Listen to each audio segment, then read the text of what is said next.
Hello, সবাই কেমন আছো? আশা করি সবাই খুব ভালো আছো আর সবাইকে জানাই গুড মর্নিং।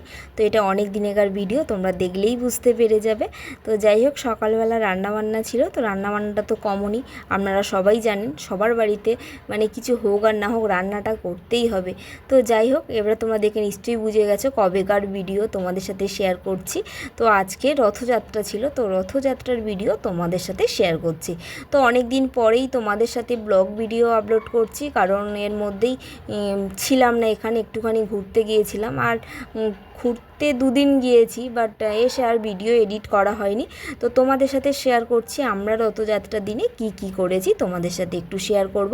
আর এখানে দেখো রিয়া রথটা সাজিয়ে নিচ্ছে, রান্না বান্নার পর্ব শেষ করে ঠাকুর পুজো করাও কমপ্লিট।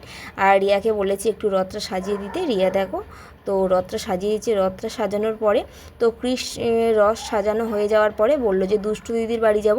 আর এখানে দেখো মানু রথ সাজাচ্ছে ওদের দুষ্টুর রথটা, আর ছোট রথটা টিট্টুর। তো এখানে নেই, তো অসুস্থ বলে।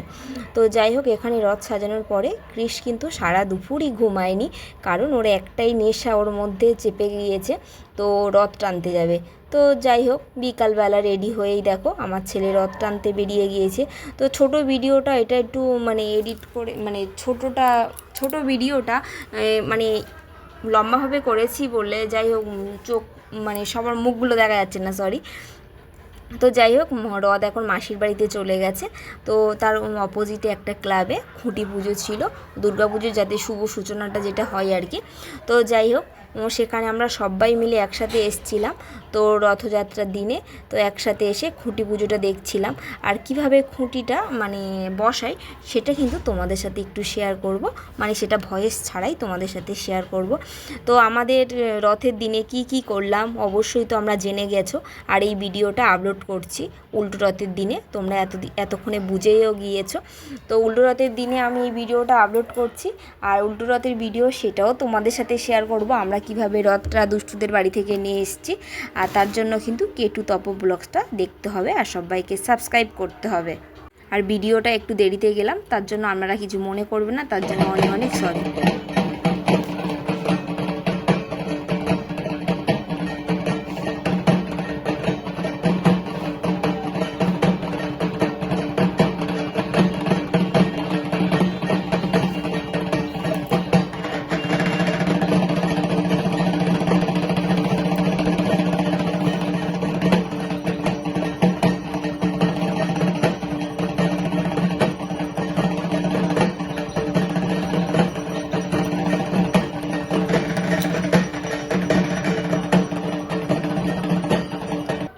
পুজোর পরে ভোগ খাওয়ানো হয়েছে, তারপরে দেখো আমরা একটুখানি ভারত সেবা আশ্রমে গিয়েছিলাম। আর এইভাবেই আমাদের রথযাত্রাটা মানে কাটিয়েছি। আপনারা কিভাবে কাটালেন অবশ্যই কমেন্ট